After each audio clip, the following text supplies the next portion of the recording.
Welcome to the Start to Finish Podcasting podcast, where we talk about everything podcasting. Audio recording, microphones, recording software, helpful podcasting tips, and much more. We help you create and improve your podcast, whether you're new to podcasting or an experienced professional. And now, your host, the man who wakes up every morning with podcasting on his mind, Andre Lewis. Oh my God. Welcome to the Start to Finish Podcasting podcast with Andre Lewis. And my guest today is the host of the Engaging Mission Show. He also records, edits, and produces high quality podcasts for small businesses and nonprofit organizations. He's the admin that runs the unofficial Facebook group Hindi Users. Start to Finishers, give it up for the man who has more knowledge than the old wise man our parents spoke of, the man who engages in more missions than Tom Cruise, the king of Hindenburg journalist. Ladies and gentlemen, give it up for Bryan Entzminger. Bryan, what's going on, man? Oh my! Wow, I'm pretty sure I can't live up to that intro, but thank you. Man, that was very man. kind. You are the man. How are you doing, man? I'm doing great. It's really good to connect with you and to finally get on the line with you. I know. For you guys listeners that don't know, me and Bryan, we kept going back and forth with different times, and we had to reschedule, and stuff just wasn't working out. But I was just like, you know what, man, I got to get this guy on here because he's a good guy, people, real good guy, man, down to earth guy, and I just had to have him on the show. So, man, I thank you for coming on. I do appreciate you, man. I really do. Oh, so thank my you. pleasure. I thank you as well. Yep, no problem. So I'm just going to get right into it, man. I'm just trying to figure out where I should go with this first because I'm so excited. But just tell me a little bit about yourself, Bryan, and how you got into the podcasting and the engineering. Sure. So I guess a little bit about me. I still work a full-time day job. I've been with the same company for about 14 years now. And about 5 years ago or so, 5.5 years ago, I started kind of looking at my job and going, okay, I like the job, but there's a little bit of fulfillment that's kind of missing. And I was listening to podcasts. I was looking for business ideas and ways to serve ideas, things like that.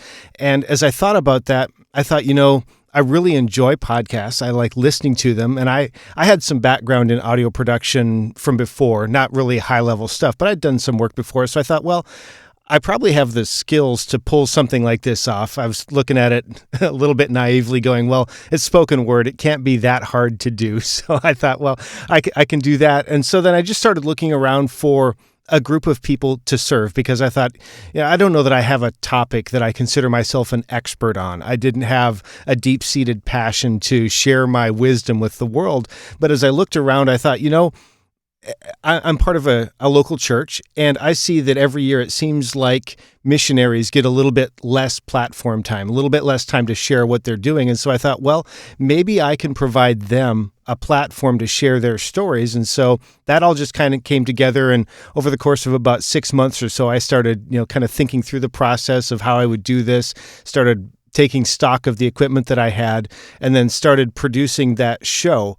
And I guess that was 5 years ago last April. So just over 5 years ago, I launched that show. And I basically just started with a guy that I knew who was a missionary. And then I said, okay, do you know anybody? Do you know anybody? Do you know anybody? And it's just grown from there. It's expanded my network greatly to where I've now published, as of tomorrow, it will be 263 episodes have been published. Wow, that's great.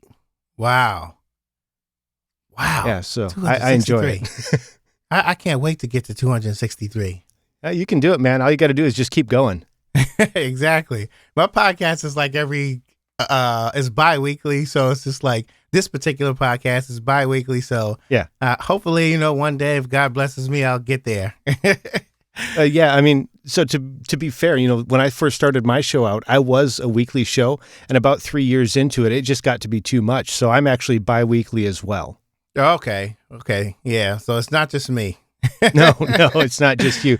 I am kind of crazy. I did start a daily or an almost daily show as well, but that's just a short form solo show. So no booking interviews or anything like that. Right. It's so crazy. My wife and I think I mentioned that before. My wife and I, we do a podcast together, and I have one of my own, but it's just like, I know a lot of people who got tattoos, and they say once you get the first one, you just want more, you get more.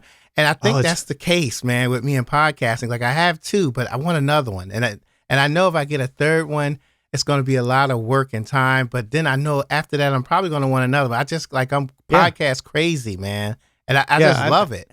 I mean, I have probably two other ideas right now that I just haven't launched because I literally know that I do not have the time to produce the shows. There's no more margin left in my life. Right. Yeah, because it gets thin. It gets real thin, especially if you have a family, Yeah. So, yeah, it's tough. So like today, for the listeners, I just want you to know we're just going to be talking, podcasting and some of the mistakes that we've made and some of the mistakes that you're going to make or you're going to try to avoid. And we kind of hope this episode helps you. So I'm going to just get right into the questions. So I know you record and edit and produce podcasts for small businesses and organizations. Mm-hmm. And I know there's some relatively new podcasters who may be interested in providing the same services. So I asked you, how do you go about getting your clients? What is your marketing approach? So I would say that my marketing approach is probably not something that I would suggest that people do, but it's basically just building relationships slowly over time. The first show that I picked up to edit was a guest that I'd had on my show who had a background in radio, and he wanted to start producing a segment for my show. So I said, cool, I'll open this up. Maybe people will connect. And then later he broke that onto its own show. So then I just immediately started editing that show for him, and then he launched another one. And then I've built relationships over time with some other podcasters, and I'm now doing some white label editing so I've got a non-disclosure in place with a media company where I'm doing some editing for shows that they produce. So I'm kind of the monkey in the back, so to speak, doing the editing for them.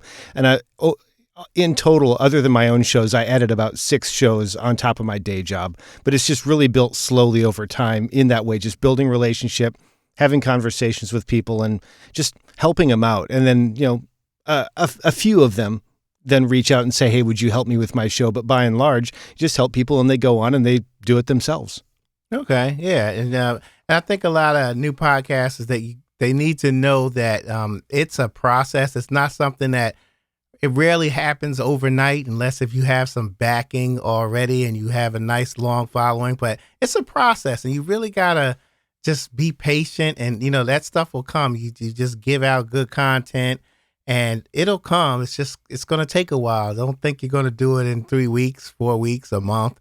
It may take a year, but, give that good content, and you eventually people are going to notice. So, that's one of the things they really need to hear, because I know I have a couple of clients who just say it's not working. Well, that's because it's only been 3 weeks, buddy. And it's just like, it hasn't been a year or anything like that. They just jump right into it and think if the listeners are going to come right away, the money's going to come right away, the sponsorships are going to come right away. You have to prove yourself. Yeah. And I try to tell them that, so. Yeah, I mean, that reminds me of when I first started out. I followed somebody's framework for how to get started, and in the category, one of the subcategories that I was listed in, I ended up in new and noteworthy in that subcategory. And I tell you what, that had zero impact in my downloads. What actually had impact was reaching out to people and sharing the show with them directly. And it was a little bit disheartening to go, I did all this work to get listed here, and I can't tell that it did anything. I mean, like, a couple of weeks in, I think I had 50 total downloads after all that work and being in new and noteworthy. I wish that I would have listened to people back then who said, it doesn't matter. It doesn't make a difference. Right. Just make your show and get it out there. Right. Yeah. And I heard it too as a new podcaster. I kept pushing for it. I never got into it, but I didn't care what they said. I still want to get in. I just want to, when you're getting a new and noteworthy, it's just like, wow. It's just like, I mean, if nothing else, it makes you feel good, right? It does. It does. Like I got the new and noteworthy was so top that, and that's just something you can just add on to your introduction or whatever, but I wouldn't mind. I would still love to get in there. Yeah. Well, maybe someday, man. Yeah, someday when I make another 6 podcasts, because that's what I'm heading for. Well, God, it doesn't just have to be a new one, right? It can also be something that's noteworthy. Yeah, exactly. And that's another thing like people don't understand. I've seen people in new and noteworthy who are not new, so yeah. And it's trying to figure out iTunes algorithm to do that. It's just like you might as well figure out a cure for cancer or something, because it's just like it's I don't know what it is, and I'm not going to even try to guess. It is. I got to go get to a psychic and find out. Maybe they'll know. So let me ask you this, Bryan. I believe I think it was my second or third podcast that I've ever recorded. It took me about 2.5 hours for a 40-minute podcast. And I believe it took so long because I was like way too hard on myself. The recordings were sounding just fine. And I would be like, no, I don't like it. So I would just record it over. So for 2.5 hours, I did a 40-minute podcast when I could have been finished a lot sooner than that. Yeah.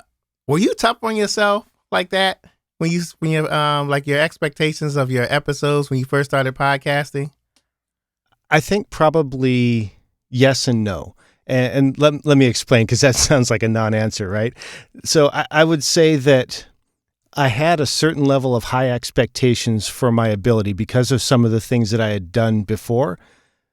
And I think that my expectations probably exceeded GarageBand, which was the tool that I was working with at the time, because it was free. It's what I had, and I was on a budget. So I started with what I had and what I kind of knew. But I started working with some of the presets that were in GarageBand, and I don't know if they're still like this, but the vocal presets, every one of them came with some kind of reverb built into the voice, and it took me forever to try and get those things dialed in, and I was using a garbage headset microphone that somebody had recommended, not the person I took the course from, somebody else had recommended this. And so trying to EQ and get a good sound out of basically a Skype headset type thing, it took me a really long time, and I think it was partly being too hard on myself, and then partly just the tools that I had didn't have the capability to give me the sound that I wanted, and then just learning to work with that. I think that Logic has, I think it's called a shuffle delete or something like that, where you can delete a section and it'll automatically move everything that follows. Well, GarageBand didn't have that. And so when I would cut out an or I would cut out a long pause or something, then I would have to grab everything and move it all over and then move it all over. And it was a nightmare for editing for me. Now, other people love it. That's fine. I'm not trying to say it's not a tool to use, but for me, it did not work for my workflow. And so that was a huge challenge for me. Wow. Yeah, that is. I mean, every little edit, man, you just got to move it over. I think it has a shuffle now. I think. Oh, does it? Okay. Because I've used it for demonstration, and I believe it does. But that's crazy. That would be huge. Man. Yeah, that's like using that old push lawnmower to cut your grass. That's like the size of a football field. It's just like, just old tools. Yeah. Wow.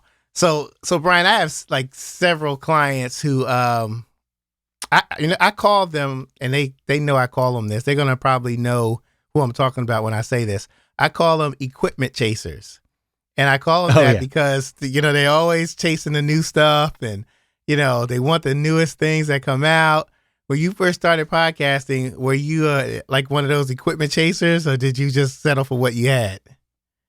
I was a little bit of that. I would call myself an equipment sniper back then. So I always had my eye on a piece of gear, but I started out with a budget of about $250. I don't remember the exact amount, but I had done some work for some people, getting some websites set up for them, and I then took that money to get myself started for my podcast. But that needed to cover hosting for as long as I could host media for the show. It needed to cover any a Skype, the Skype phone number. So if somebody needed to dial in instead of using Skype, it had to cover that cost, had to cover a microphone and any other software that I used. And so I was really, really, really careful to try to not overspend. As an example, I mentioned that Logitech headset. Part of the reason I got that was because somebody recommended it, but the other part of the reason was because I could get 2 of those for the price of an ATR 2100, which is actually the microphone I would recommend for most starting podcasters or something similar to that.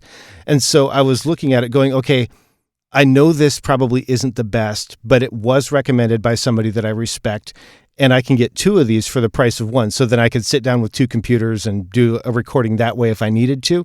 And so I made that call. But then as soon as I heard that first recording come out and went, oh, this could be better, right? Right. I started looking and following things like eBay and Amazon, and I found a Samson Q2U, which is similar to the ATR 2100 at a local Target store. And at probably 4 to 6 weeks, I struggled with whether or not I should spend I think $50 to buy that thing.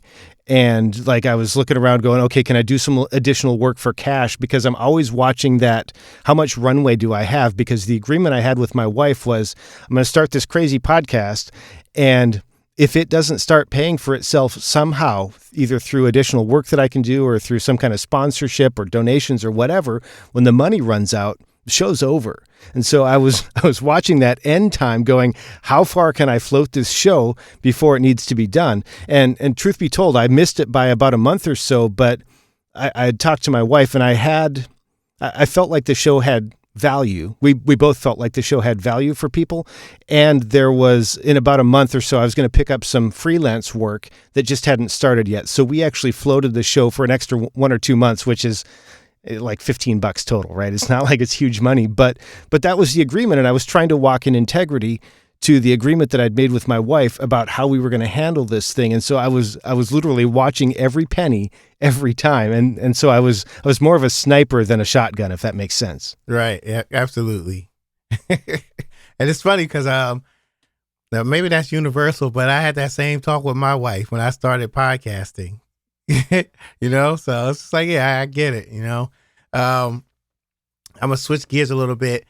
Now we all know that you're the king of King. the king of hitting. I can't say it. So I can't pronounce Hindenburg. Hindenburg. I always say Hindenburg Journalist Pro. How did you become the king, Bryan? How like is there there's so many different DAWs. How'd you choose this one? Like, what made you choose this particular one? Yeah, so that's actually a really interesting story, and it's going to give you some insight into the craziness in my mind, so you may not want to go there. But after working with GarageBand for about a year and a half or so, I was done. Other people like it. I'm not trying to say that but it didn't work for me. And so I switched over to Twisted Wave, which is an Apple or a Macintosh program that's similar to Audacity.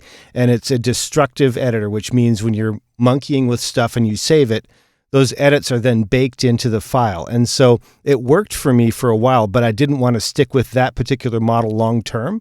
But I was looking for that interim solution. And then as soon as I had that one in place, I started looking for the next solution. And I was looking at things like Logic Pro, which I think is what you mentioned that you use. Yes, yes. I looked at Adobe Audition, which is a great piece of software. I looked at Hindenburg and a couple others, I think like Studio One and a couple of others. And it was a really difficult decision. And ultimately, for me, I had worked with Logic Pro before, and I didn't really feel comfortable with the interface. Now, this was years ago, so things have probably changed, but I wasn't quite comfortable with the interface. So I was looking basically at Adobe Audition and Hindenburg. And Hindenburg had a free trial, so that was already a leg up. So I went ahead and got the free trial. I think it was after Podcast Movement, and they were offering an extra 30 days to everybody or something crazy like that. I don't remember what it was. So I went ahead and did the free trial and went through a little bit of the learning curve. And then I started comparing the financials because Hindenburg Journalist is like $95 US. Hindenburg Journalist Pro is like $375 US. And I started comparing that. I'm going like, that is a lot of money. $400, just rounded up, $400 for a piece of software for a show that doesn't make any money directly. All my money comes from other stuff. That's a lot of money, but I was comparing it against Audition. Audition, tons of bells and whistles, built, I think, ideally for music production, but great for podcast production. Hindenburg built specifically for spoken word, and it had built-in noise reduction. It had a built-in voice profiler, which is kind of like a channel strip that has built-in presets, but instead of being a preset that says, plus and minus this much, it's a preset that scans your audio and then tries to apply an EQ and compression algorithm against that to make it match a reference track. So it's a different approach to it. And it had a whole bunch of that kind of stuff. It had automatic loudness matching at export, automatic loudness matching at import. It could add my ID3 tags, the metadata that goes with your file that has the graphics and the titles, all that stuff, had all that built in. And I did the math and I said, okay, Audition is, I think at the time it was $30 a month or something like that versus $400 one time. I said, in a year and a half, this program's paid for itself. If I have Audition, I'm still paying for it on an ongoing basis. I've been running Hindenburg now for 3 years, and I have yet to pay for an update. Like they've not done a significant update that I've had to pay for yet. So in all that time, it paid for itself in the first 12 to 18 months, and then everything after that has been, in my book, free. Now, I've added other plugins to it. I've done other things, but I would have done that with any software. So that's how I made the decision to go with Hindenburg.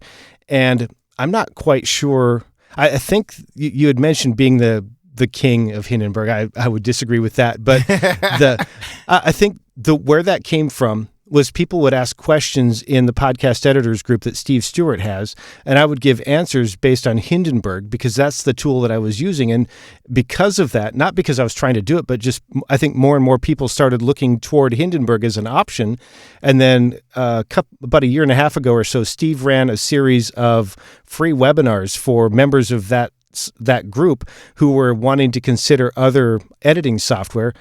And he just did a 1-hour session on each DAW. So they did one on Logic Pro, they did one on they did one on Auphonic, they did one on Audition and Hindenburg and several of others. And because he recognized me from Hindenburg, I did that one. And so I unintentionally, I guess, was kind of named an authority. And as I was doing that, I thought, you know what? A lot of people using Hindenburg, maybe we should have a place to connect. So I just created that Facebook group, and now we're like, 310 members strong, something like that. Wow. That's an interesting story. And I use Logic Pro most of the time, but I do use, strange as it may sound, and I don't know why. I honestly cannot give you a reason why, but sometimes I still use GarageBand, and sometimes I'll use Hindenburg. Sometimes I'll use what's that other one that I rarely use? Reaper. Oh yeah, I've got a copy of Reaper. Yeah, and it's just like I just like to mix it up a little bit because sometimes I get bored doing the same old thing with the same old equipment. So yeah, but I switch it up. So it's kind of cool to have that many particular options. I think it's good. It doesn't limit you to one option because there's a lot of things that one does and the other doesn't, and that all depends on the person who uses it and what features it has. I do like Hindenburg a lot because of that. It's for spoken word. It's not music.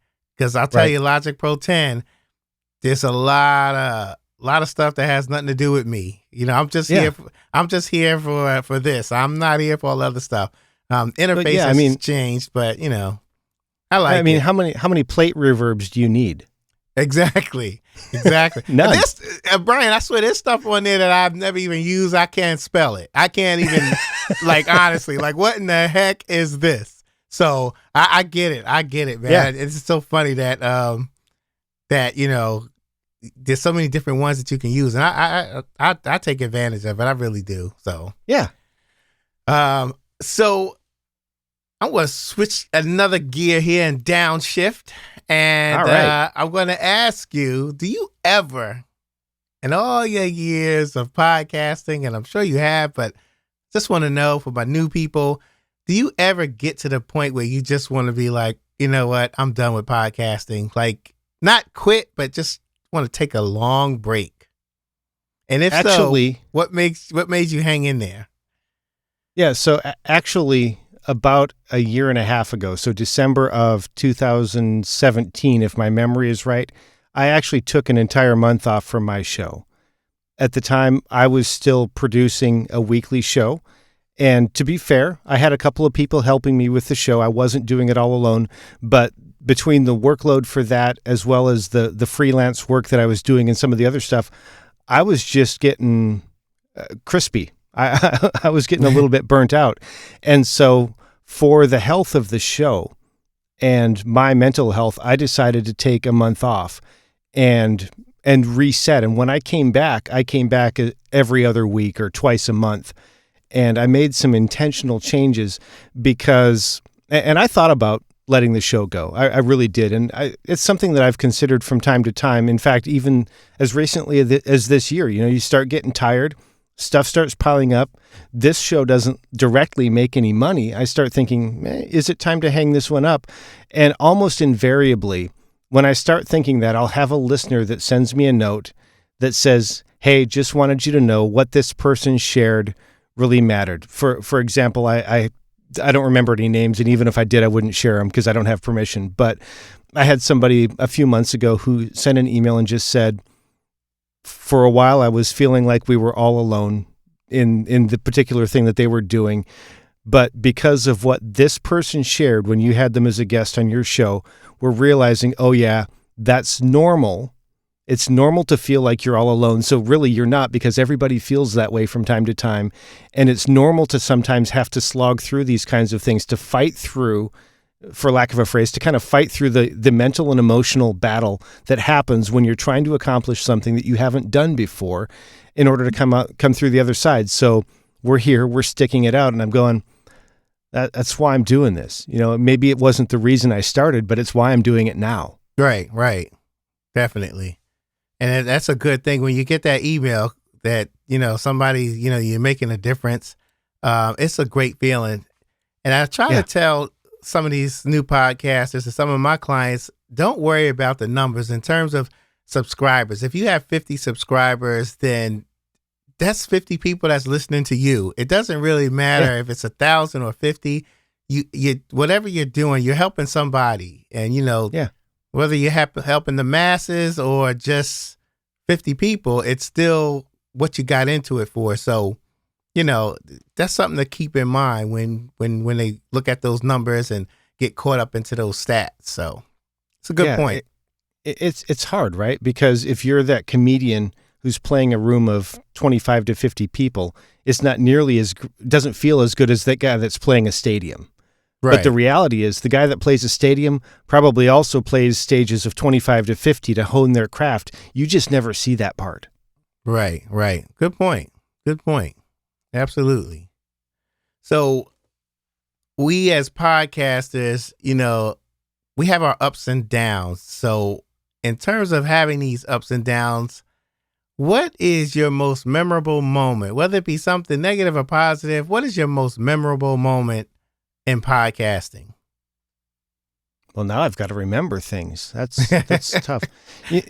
I would say, I don't know that it's a specific moment, but the things that I remember, at least on an emotional level, are exactly what we talked about. It's when I'm down and I get that email at just the right time, because believe me, it always seems to happen at just the right time that you get that note from somebody, that email, that message, that phone call, where somebody says, just wanted you to know this made a difference. As an example, a few months ago, I had somebody else on the show, totally different story, where he shared about his book, and his book was on a particular topic within missions. Well, somebody heard that interview, somebody I've never met, somebody I've never heard of, heard that interview, got the book, gave the book to 20 other people, and then booked a trip to Thailand to see this guy, to connect with what he's doing and see if there's a way that they can work together. Now, there's no way in the world I could have ever done that directly, because I've never met the guest in person. He and I have never shared the same airspace other than the Earth global. And I've never even heard of the person that, until he shared that, heard of the person who connected with him. But because of what we did, because we were able to connect and get his story out there, there's a deep connection that may yield benefits for years and generations to come, simply because she was listening while he was talking. Right. Wow. That's a good thing. It really is. Man. It really is. I mean, this podcasting thing, it can take you places that you just don't think you're going to go because of podcasting. So, everybody, if you're on your 9th episode, your 8th episode, just hang in there and just keep going. It's not going to come overnight. Just keep going. I strongly encourage you to do that. So, Bryan, where do you see podcasting going in the next? I mean, considering the podcasting industry and considering the huge growth of podcasting that we've had in the last 10, 12 years, where do you see podcasting going in the next 10 years? Do you think it'll be part of you think every business may have one? Where do you see it going in terms of elevating? So I think that will every business have one? No. And I'm not sure that every business should have one. I'd love to say that they all should because I'd love to serve them all. But let's face it, some people, they're not real good on the mic. They're not good at expressing themselves verbally. Maybe they're good at expressing themselves in person or in written word or on video. A lot of people are great on video where they can do visuals. Okay, I get all of that. For people that are interested in the spoken word, I think that we're going to see a little bit more stratification between I'll call them the straight through type shows, which are more of the interview or the solo shows on a single topic or the variety show type things, as compared to things that are more along the audio drama or the narrative style podcast, like Serial or something like that, where there's putting together huge productions. I think there's going to be more stratification between the two, but I think that the quality level on both sets is going to up level significantly. I think partly because of technological improvements. We've seen that Rode is really stepping out now and trying to serve the podcasting market, presumably because so much of music stuff can now be done on the computer. They don't need a lot of the outboard gear that typically companies would have made, so they're finding podcasters and they're serving them. That's good stuff, because tools like that are going to make it easier to capture a high quality recording. I think that we're going to see the business of podcast production and editing probably grow at the same time that more podcasters are going to be able to produce a higher quality show by themselves. And I think the reason we're going to do that or see that is that even though somebody can maybe produce a high quality show with a little bit less effort, that doesn't mean that they have the time, the interest, or the skills to do that. And so I think that as more and more people start wanting to make their show more professional, they're going to look toward outside help to do that. I think that we're going to see podcast consumption continue to increase until it probably gets close to or perhaps even surpasses terrestrial radio, especially talk radio. And frankly, I think that's a good thing, because on a personal level, I have no use for a drive time show where people are just kind of being silly, and it's not even silliness that makes sense to me. But if I can find a show with a comedian that I like, or a topic that I'm interested in, and I can choose when and where I want to listen to that. I'm not tied to a particular time of day. I'm not tied to a particular market, and I'm not tied down to a host that I don't necessarily like. I think we're going to continue to see that kind of thing grow, and we'll probably see podcasting as a technology morph, but I don't know in what direction yet. Like I just the underlying technology has been in place long enough that I think it's probably ripe for some kind of disruption that I'm not quite clear on what that would be yet. Right. Do you feel the podcasting industry right now is oversaturated? Oversaturated? Absolutely not. I think that I would probably agree with people like Todd Cochran, who say that there are people that are spending money that maybe they're not really going to get a return on that money, because, for example, the Spotify acquisition of Anchor, I'm not inside either company, so I don't know what the actual strategy is. But things like that concern me from a news cycle standpoint and from an ROI standpoint. So we'll probably see some businesses fail as they try to invest in podcasting as a technology and make the wrong bet, or just don't understand the technology, don't understand the actual market, something like that. But overall, I think it's going to continue to grow and to change and to improve. Okay. I'm going to switch my last gear, and now I'm going to downshift to the lowest gear, and I'm going to ask you just a few questions to take us out. Okay. That's going to relate to more toward the new podcasters that are just starting out. In working with some of the clients that I've had, I've seen some of them attempt to host their podcast on their website, and they're putting episodes on their website, and I don't think they had, after telling them, they I guess they understood it, but before that, prior to me telling them, they didn't really know why that was so bad. Can you explain for the new podcasters the difference between a media host and a web host? Yeah, absolutely. So on a fundamental level, they're very similar. They both have servers, they both have memory, and they both serve up files.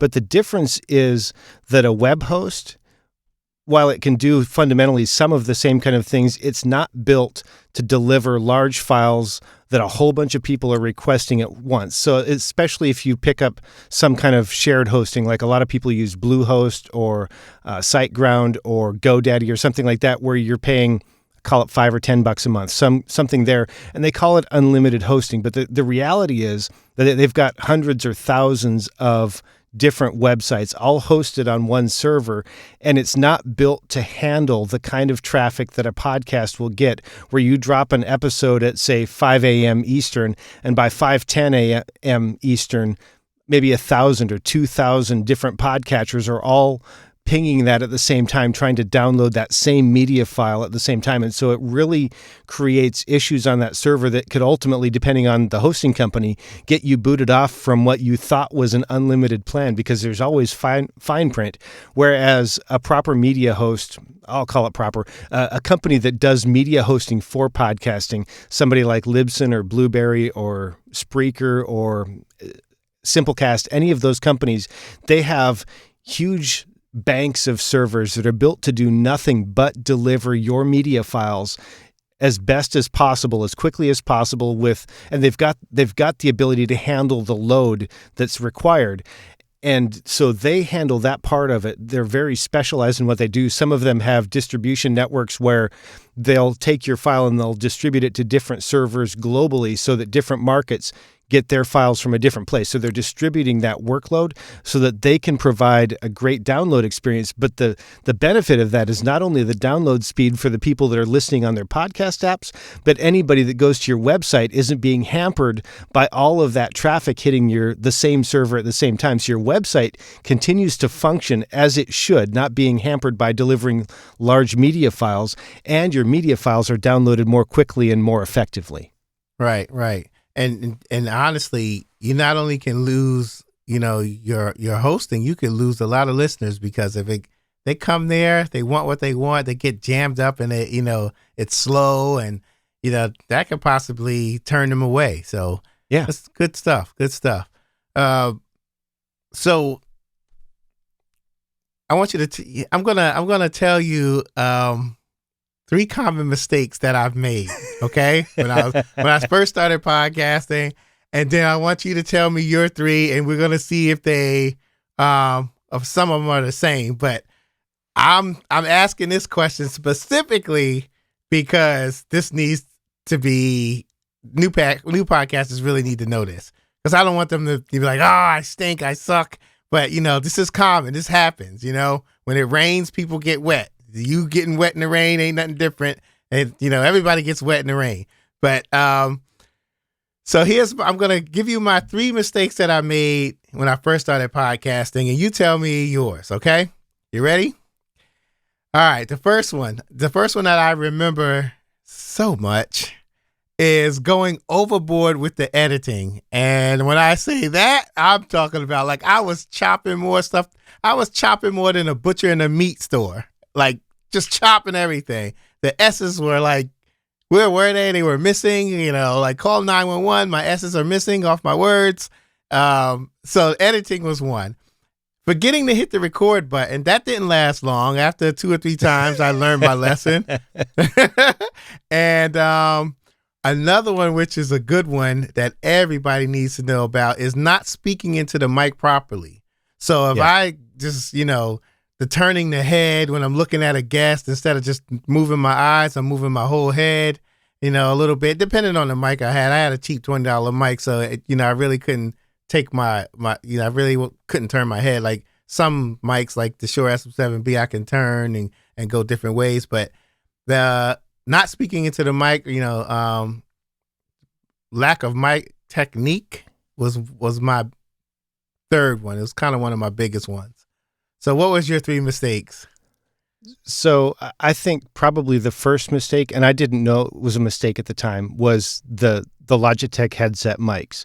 Again, came recommended by a respected podcaster, so I thought I was good to go. But let me tell you, the quality difference between that microphone and the $20 microphone that you're referencing, like I think that's the BM 500 or whatever that is. You got $20 it. on. Yeah, You got it. the quality difference between that $20 microphone and the $25 headset microphone that I had, night and day. I would take that $20 microphone you're talking about every day over that other one. Wasn't available at the time, but so that's mistake number 1. Mistake number 2, I think, was trusting the presets with GarageBand, because I was concerned about over-processing myself, because I know that a lot of times when you start editing, it's really easy to go, well, compression sounds good, I must need more of that. And so to try and avoid that, I went with some of the presets. But like I said, if you go back and listen to my episode 1, you will be embarrassed for me, and you'll be surprised that I came back for episode 2. I'm just going to tell you right now. But I keep it up there because every once in a while I'll have a podcaster that contacts me and they start talking about how amazing I am. And I'm like, dude, you don't understand. You're on episode 3. Go listen to my episode 1. And right, because don't compare me on episode 260 to you on episode 3. It's just not fair. Even, unless you come from a background in radio or broadcasting, so you've got some chops, compare yourself against my starting point. And then I think number 3, and this was a specific decision that I made at the time that met my needs, but I started with a structured format for every episode that was very similar to what John Lee Dumas was doing at the time for Entrepreneur on Fire, or EO Fire, whatever they call it now. And I did that on purpose because I knew that I didn't have a lot of time to prepare for my guest episodes, to interview them. And so rather than trying to learn how to do proper research and how to structure an interview, I just said, hey, let's take his format, swap out the questions for things that make sense for my market, my audience, if you will. And then I sent those to the guests, and it served me and for about the first year, but it really took a turn when I switched up my questions a little bit, and then I started to veer off where, if a guest said something interesting, I would actually follow the trail of that a little bit. And early on, I would ask their permission. I'd say, hey, this isn't one of the questions I sent you, but you said something here. Can we talk about that? And once I started doing that and actually engaging in the conversation rather than thinking, okay, how am I going to transition from their answer to this next question that I have? It really transformed, at least in my mind, it transformed the quality of the content of the show in a way that I can't begin to describe. Okay. All right. Good answer. So I'm going to take you out on this last question and get you out of here. Oh no. Yeah, this is an easy one. And you know what's funny? I usually send the questions to the people that I'm going to interview, so I give them time to prepare because I don't want to catch them off guard or anything. Or just give them an idea. But I felt these questions were rather kind of like easy going. You know what I mean? I'll take a softball. Yeah. So, all right. So a new podcaster comes up to you and says, hey, look, I'm new to podcasting. What's the next thing you say to him? So, new podcaster that's already launched or not launched? Hasn't launched yet. I'm new. Okay. So I think in most cases, if they come up and say, hey, I haven't launched yet, I want to launch a show, the one thing I would probably tell them is pick one person to be your guide through this launch process and listen to that person. They're probably not going to get everything 100% right. A year from now, you're probably going to want to switch something that they suggested because the technology is going to change. You're going to change. But pick one person, listen to them, and don't keep coming back to them with, well, so-and-so said this and so-and-so said that. Pick a person you trust, listen to what they do, and do it until you get your show launched, and probably for the first few episodes until you get your feet under you and you start going, okay, this is the part of the process that doesn't work for me, because it's a lot easier to tweak something to make it work better for you once you've already got the process going than to go, well, that doesn't make sense. I'm going to try and mash this all together from different people, because each person you could listen to, whether it's Pat Flynn or Daniel J. Lewis or Dave Jackson or you, right? Each of those people is going to have a little bit different perspective and a little bit different approach. And if you don't know the underlying logic between why they've put their process together the way they have, when you try to mash it all together, you're going to end up with more questions than you have answers. Right. Good answer. So that's going to be it today. What do you have going on, Bryan? Oh, man. So like I mentioned, I do work full time. I host the Engaging Missions Show, where I interview missionaries and church planters. I also launched a new almost daily show. It's about a 5 to 10 minute show at 1000podcasters.com, where I talk about podcasting and just share little tidbits every day or so. And then I also do provide editing and consulting services at toptieraudio.com for focusing particularly on small businesses and nonprofits, helping them with their show and getting things up and running. Have a few shows that I edit, and that's you've got a family, do volunteer work. It's not like I'm not busy, but that's kind of what I got going on. All right. Well, Bryan, you know what, man? It was a pleasure to have you on this show, man. I enjoyed the interview. I had a good time. And you were great, man. I mean, thanks. You were great, man. I appreciate your answers, your knowledge, your experience, and I definitely got to have you on again, man, on another topic. So you can definitely count on me to reach out to you and get you back on here. So thank you so much, man. I appreciate it. You're welcome. Thank you. All right, sir. You take care of yourself and have a good one. You too. All righty. So I'm going to leave you with that, and thank you for listening. If you have a podcast that you need help with, you can always contact me at starttofinishpodcasting@gmail.com. I do offer help with editing, post-production, getting your podcast together, launching your podcast, and improving your podcast. So if you have any interest in podcasting, if you're someone who is doing it on your own right now and you need help, please reach out to me, starttofinishpodcasting@gmail.com, or you can visit the website and contact me on the contact tab. That website is www.starttofinishpodcasting.com. Again, thank you so much for listening. I appreciate you, and I appreciate your time, and I appreciate you just giving me your time and you listening to this podcast. Thank you so much. Have a great day. Thank you for listening to the Start to Finish Podcasting podcast at www.starttofinishpodcasting.com. Don't forget, you can listen to the Start to Finish Podcasting podcast in iTunes, Stitcher, and SoundCloud. You can also visit our social media pages on Twitter, Facebook, and Google+. Thanks for listening.